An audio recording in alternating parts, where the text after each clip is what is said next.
so. Yeah, for this kind of charges, it won't take that long to come to this step.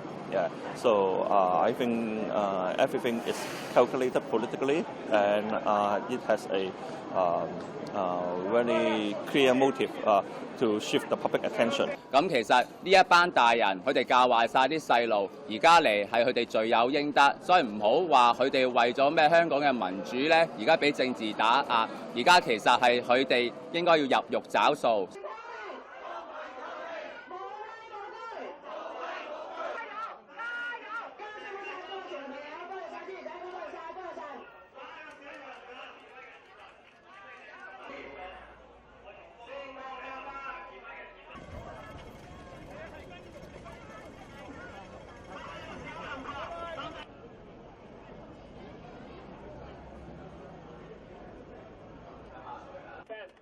都係個小人手，等你有錢。